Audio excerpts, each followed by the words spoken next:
Hello, everyone, and welcome back to another Planetarium show. My name is Jessica. I'm the director of the Planetarium. And with me tonight are two of my lovely students who I will let say hi and introduce themselves. Hi everyone, my name is Allie and I am a UMD student and biochemistry major. Hi, I'm Brayden. I'm a vocal music ed major here at UMD. Awesome. All right, so tonight is a show that we haven't done in a while. I think it's been almost a year since we've done it.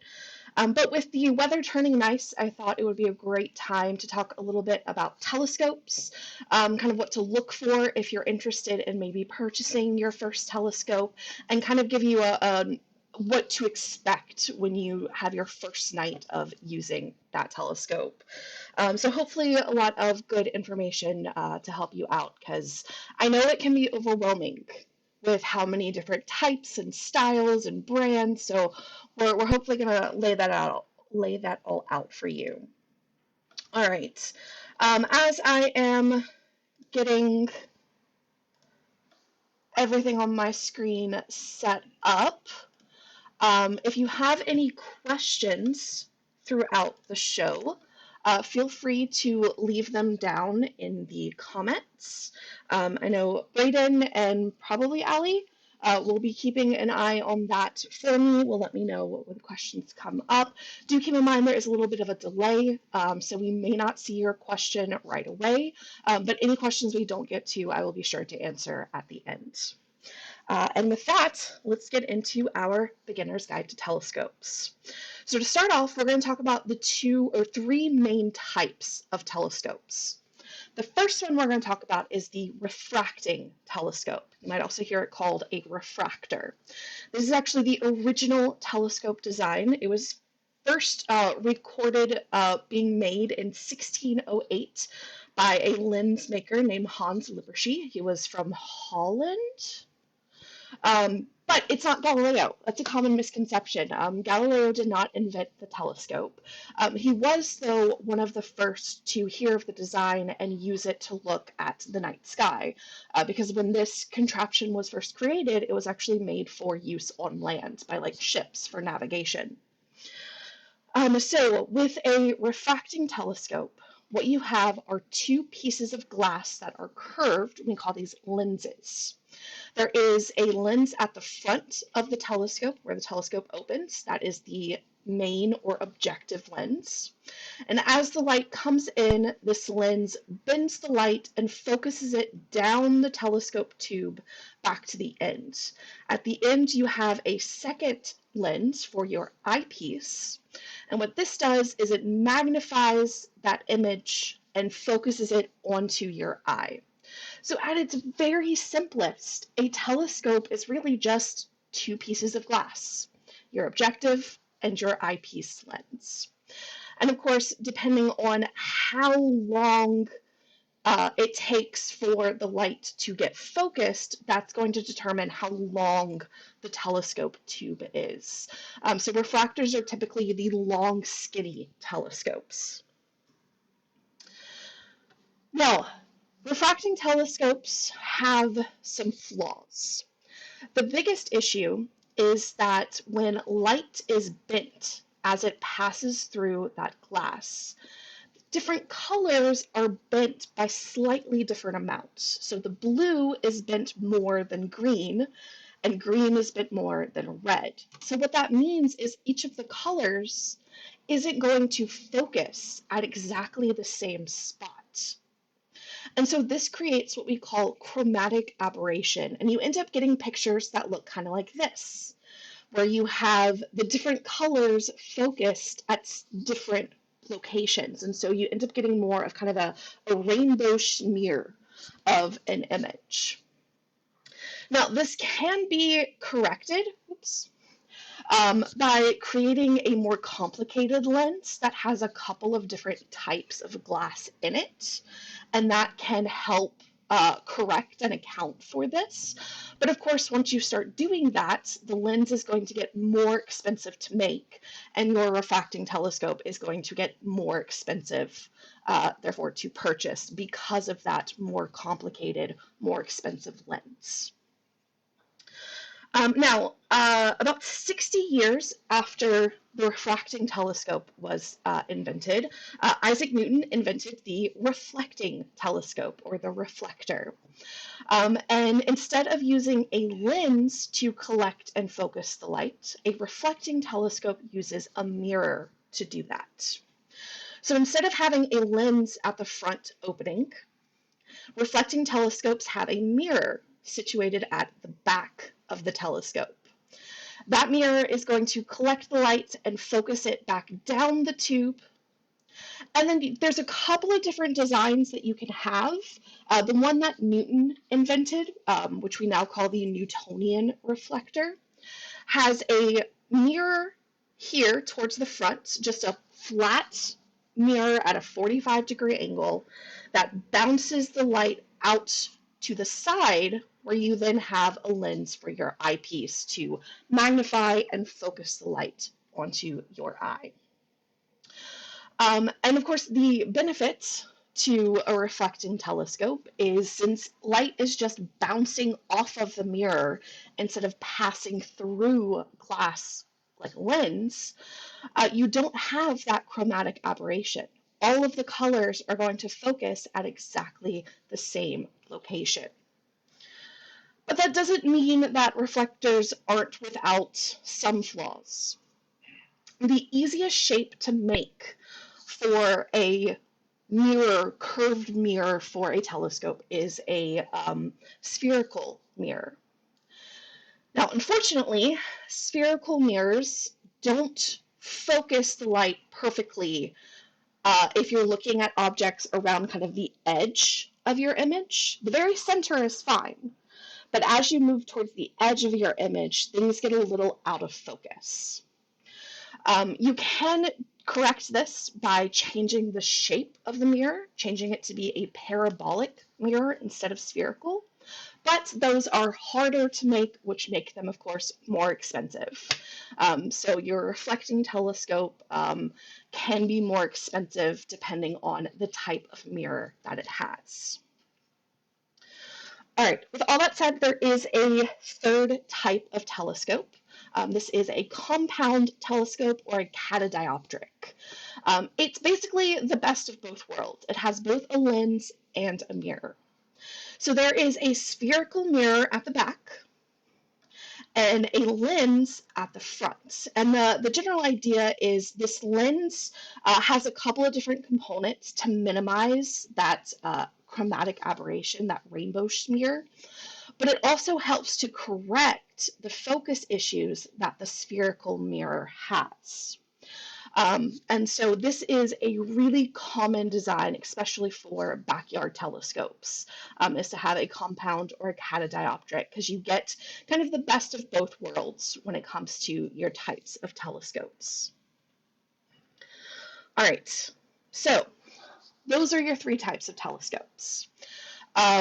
Once you have decided on a telescope type, the next thing you're going to need to think about is what the telescope is going to sit on, what we call the mount, or the tripod for the telescope. And there are actually several different types of mounts and tripods that your telescope can sit on. The first one are what we call Altitude-Azimuth mounts, or Alt-Az. These, to me, are the simplest. They're the easiest and the best for beginners with telescopes, because the telescope on this will move side to side and up and down. It's a very intuitive motion. It makes it really easy to move the telescope to point it where you want to, because you just move side to side and up and down. So I really like this one for beginners. I usually always steer people with their first telescope to an Alt-Az mount. It does have some drawbacks. If you're wanting, for example, a motorized mount, that does mean you have to track on both axes, because when an object moves across the sky, it generally moves on an arc. So you're going to have to move up and over to track it across the sky. But usually for beginners, that's not an issue. Now, once you get a little bit more advanced, you may want to invest in an equatorial mount. This has a angled mount, so it's aligned with the North Pole and with the North Star, and it makes curved motions. So it mimics the motion that objects make across the sky. But because of that, it's not as intuitive to use because you're moving on arcs rather than just moving straight up, down, and side to side. So I tend to tell people to stay away from these until they are much more familiar with telescopes and with observing. This one also has a pretty steep learning curve to set up because it has to be perfectly aligned for it to work. You have to have it perfectly level, and it has to be perfectly lined up north-south in order for it to work as intended. So a lot more work up front and not as intuitive. So I don't recommend equatorial mounts for beginners. Now, there are also computerized mounts, and there's a couple of different ways that this can work. You can have push-to mounts, which has a little computer and sensor on the telescope, and once you align it, it can tell you, move the telescope this direction to line up with the object you want to see. So for example, I want to go look at Saturn. It'll tell me, move it this way and then move it down. And it'll tell me how to move the telescope. It won't move it itself. That's why it's a push-to. You have to push it to get it lined up. The computer tells you where to push it to. More advanced than that, we have our go-to mounts, which have motors that move themselves. And so you tell the telescope, hey, go to Saturn, and it moves the telescope there. And it also will automatically track the object across the sky. So it'll keep Saturn in view as Saturn moves across the sky. Now, this always sounds fantastic, and I usually get a lot of people who are very like, yes, that's what I want. I actually don't recommend this for beginners, especially if you don't have a good kind of understanding of the night sky, because there is a setup process to this. The telescope doesn't just automatically know where it is and where it's pointing. You have to spend some time at the beginning telling the telescope where it is and calibrating its maps by pointing it to a couple of known stars. So if you don't know the night sky, that can make that process extremely difficult. So as wonderful as these are, I actually recommend this as your kind of next step after your first kind of beginner telescope. They're also a lot more expensive because, you're getting a computer along with a telescope. All right, so we've got telescope types, we've got telescope mounts. Now, as you start looking at telescopes, you'll see that they come in different sizes. The size of the telescope is related to the size of that main lens or the main mirror in the telescope. We call this the aperture. And in general, the aperture creates the telescope to be essentially like a light bucket. The bigger that opening, the more light it's going to collect, the brighter things are going to appear. But there's a downside to that. You don't always want to go bigger. Bigger is not always better when it comes to telescope aperture. Some things to keep in mind when it comes to this are portability, especially if you're going to be taking your telescope places. The bigger aperture is going to be a bigger telescope and a heavier telescope, which can make it much more difficult to travel with and set up at different locations. It also likely means the eyepiece is going to sit higher off the ground. So if you know you're going to be using this with, say, kids, then this would mean they'll either need to be held or you'll have to have a step ladder in order to ensure that they can look through the eyepiece. So bigger is not always better. I we recommend that when it comes to your first telescope, you stay in the 4 to 8 inch aperture range. You don't want to go smaller than a 4-inch because then you're not going to be able to see anything other than the moon. It's just, you really can't see anything else. And then bigger than an 8-inch is when you start getting into those portability and height issues. So stick in that range for your first telescope with an aperture between 4 and 8 inches. Now, with all of this said, I know it can be really tempting to purchase these bright, flashy telescopes that you might see in retail stores, big box chain stores. And on the surface, they look great, right? You see all these really pretty detailed images of space objects. They say really cool things like this much magnification. But I'm going to just tell you right now, you get what you pay for. All of these are going to be refractors that have that chromatic aberration. In fact, most of the time, the lenses aren't even glass, they're plastic. They have a very flimsy tripod, which makes it difficult to move and adjust, and also very easily gets bumped and moved off of what you're searching for. And you can't see those beautiful space objects that they advertise on the box. You can't see those because these are generally much smaller than 4 inches in size. So you will be able to see the moon, and that's about it. And what tends to happen more than anything is users, if they try to go for this for their first telescope, just get so frustrated by the experience that they lose all interest in telescopes and observing the night sky. And I have seen it happen, and I don't want that to happen to you. So there are reasonable priced alternatives that are good telescopes. So you don't have to buy the super, super, super cheap ones that really aren't going to get you anywhere. So with all of this said, let me kind of summarize what we've talked about so far.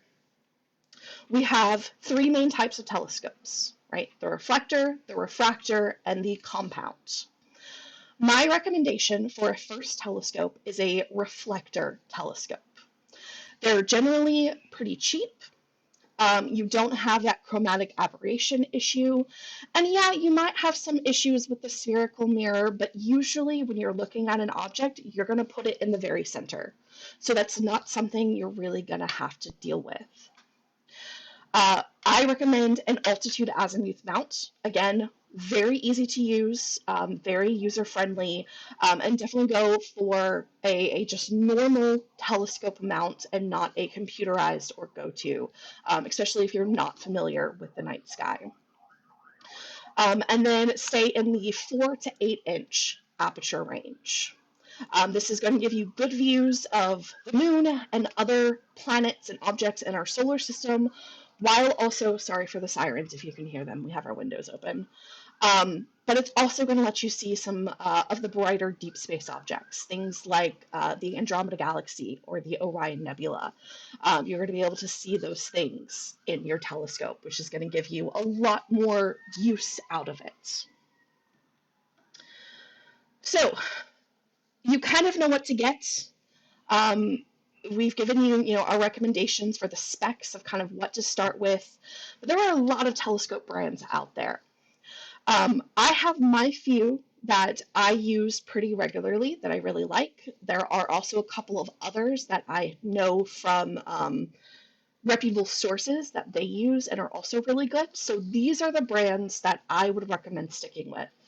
Personally, for your beginner telescope, I think an Orion telescope is a great way to go. They have some really good, simple beginner telescopes. In fact, the telescope I'm going to recommend in a little bit is an Orion telescope. But Apertura and Skywatcher are slightly newer brands that are also, I've heard, very reputable. If you are interested in going into the more computerized route later on, that's when you're going to want to look at Meade or Celestron. That is their bread and butter, those computerized telescopes. They are great at those. Also, at this point, I should say we are not affiliated with any of these brands. I'm not getting any sort of commission or anything from this. These recommendations are purely just off of my experience of doing star parties and telescope viewing.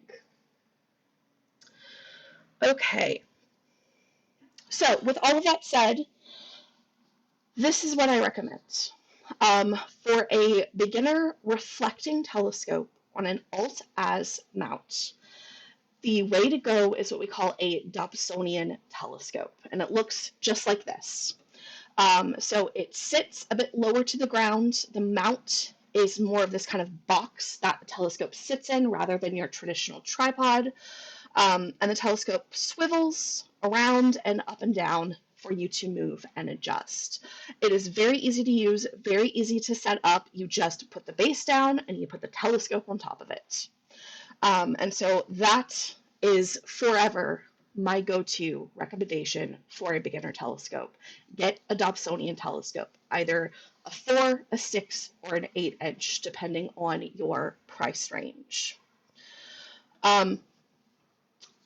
This is one that we have in our collection, the Orion SkyQuest XT6. So it's a 6-inch Dobsonian telescope.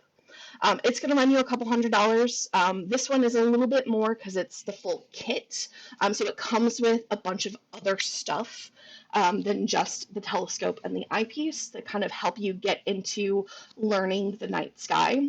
So I like it. I recommend it. This is the 6-inch, so the 4-inch would be cheaper than this. It would only be, a couple $100. So really good price point there. If this is still too much, you can always go with a tabletop telescope. It works exactly the same way. You just have to put it on a table surface instead of having a full mount that the telescope comes on. You do have to set it on like a table or a chair in order to have it up high enough for you to be able to look in the eyepiece. But it's a great option. In fact, not this one, but a one similar to this is what we raffle off at our astronomy day. So that is how much I recommend this. We raffled one of these guys off, which they did. Have y'all gotten a chance to use it? Oh my God, not yet. My mic was not wanting to work for a second. Not yet. We've both been way too busy, but we're planning on going out once the semester finally wraps up. Very cool. Brayden knows the person who ended up winning it. It was one of our UMD students, so that's why I was asking to see if they had gotten a chance to use it, so that maybe I could have some firsthand feedback for you. But maybe next time we'll have some for you. Now, if you are interested in these specific models, I do have them linked in the video description. Again, no commission from this, no money coming back to us for this. They're just my recommendations for really good, reliable beginner telescopes. All right. So for the last little bit, let's talk about what's going to happen when you get your telescope. There are a few steps that come to it. You may have to assemble. If you get something like the tabletop telescope, there is no assembly. It's all ready to go. One of those Dobsonians, you may have to put together the base, but the telescope tube itself is going to come fully assembled. So you might have to put together like this base, which is really easy. I've done it. It's not a problem. Your telescope is always going to come with something called a finder scope.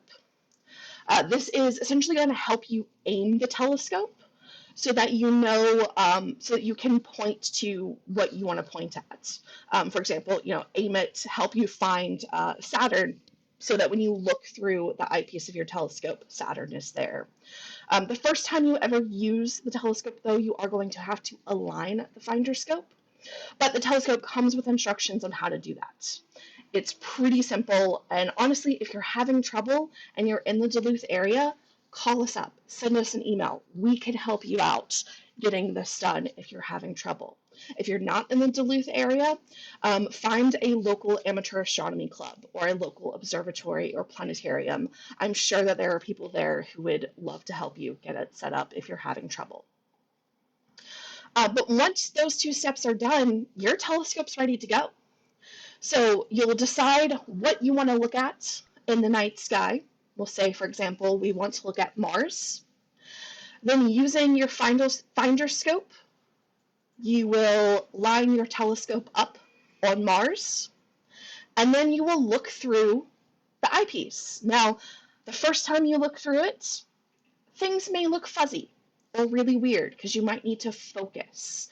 The part that your eyepiece goes into is going to have a little knob that's going to adjust where exactly the eyepiece is. You just turn that knob and you'll find the perfect focus point, and things will come into sharp, crystal clear focus. And from then, you're set. Then you can find your next targets, align the telescope, and look through it. And you can start observing the night sky with your very first telescope. Now, how do you zoom? We get asked this question a lot. Say I'm looking at Jupiter or Saturn and I want to see it bigger. To do this, you actually change the eyepiece that you're using. Different eyepieces are going to give you different zooms. And usually telescopes are going to come with at least 1, maybe 2 eyepieces. And those are great. That's all you need to get started. But as you get more into the hobby, then you can start looking into more eyepieces and things to do with that. But that's how you would do the zoom. Now, there's limitations to this. As you can see here, as you make Jupiter look bigger, it's going to look fainter because you're taking that light and spreading it out over a bigger area. So it's going to look fainter when you do that. There's also a limit to how much your telescope can zoom or magnify. So it's not an infinite. You can't just keep changing eyepieces. There is a limit. And again, your telescope manual will tell you what that limit is. And once you have everything going, you've got a lot of great targets that you could look at with your telescope. The moon is always going to be a really easy one to start with because it's super bright, super big, very easy to align your telescope with. Next up would be planets, because again, they are visible to your naked eye, so you can easily line up your telescope with it. And then once you get more comfortable with your telescope, you could start looking for deep sky objects. Things like the Andromeda Galaxy, the Pleiades cluster, the Great Globular Cluster and Hercules. All of these things are visible to the naked eye, making them easier to align on. And once you're comfortable with that, you can even start moving to objects that you can't see with your naked eye. And with those, you kind of have to have a map of the sky and learn, okay, it's going to be about halfway between these 2 stars. And you kind of, once you have a feel for your telescope and how to align it, you'll start getting better and better at that. So you can start looking for these not visible to the naked eye objects as well. But with a good Dobsonian in the 4 to 8 inch range, there is a lot of different options that you can look at with your telescope. All right, I know that was kind of an info dump. It was a lot of information. If there's anything that is not making sense or you're worried about forgetting something, we do save the recordings for these. So you can always go back into the videos tab of our Facebook page and rewatch it, or it's also up on our YouTube channel. You can go and rewatch it there as well. You know, I'm starting to think maybe we should put up a page on our website that has like some basic information and like this video or something. That could be a good idea. I just thought of that. But you can always come back to this video to reference it because I know it was a lot of information. But again, Dobsonian telescope in the 4 to 8 inch range. That's what you want for your beginner, your first telescope. And I mean, Braden, you've got experience with that 6 and 8 inch Dobsonian that we have, and that was some of your first You want to talk a Yeah. little bit about? Yep. The 6 and 8 inch Dobsonian are great, and I like it's so easy. It's really intuitive. And they just give you great views of the night sky. Yeah. Yeah, and if you've I don't really know what more I can say. It's yeah, very user intuitive. Yeah, I mean, I yeah, taught you guys how to use it in like 5 minutes. yeah. Yeah, it's just really easy to pick up. Yeah, it was not a problem. Um, and again, we're here if you end up having questions.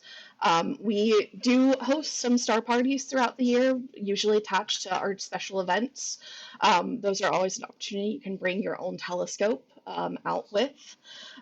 We also, this summer coming up, we have our Dark Sky Caravan where we're going to be taking out these telescopes. So if you're interested in maybe trying one out before you go and purchase one, you can always come to one of our stops in August for the Dark Sky Caravan because we will have both our 6 and 8-inch Dobsonian for that. I might be bringing one of our Meade computerized telescopes as well. That's going to kind of depend on how much help we have and how big of a vehicle I can get for us to take everything. So I might have a computerized one to see too, but you can definitely see the 6 and 8-inch Dobsonian because yeah, we have them out all the time because they're super easy to use.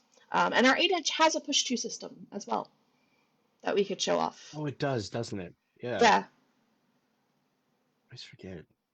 I know it's not original. We actually added it to the telescope. That's another thing you can do. Once you get a Dobsonian, you can add a push-to system to it. I figured that was way more information than I needed for the actual show. But there's a lot more that you can do. But to just get started, 4 to 8-inch Dobsonian, learn how to use it, learn how to find things in the night sky, and then you have a whole fabulous new hobby opened up to you. Yeah.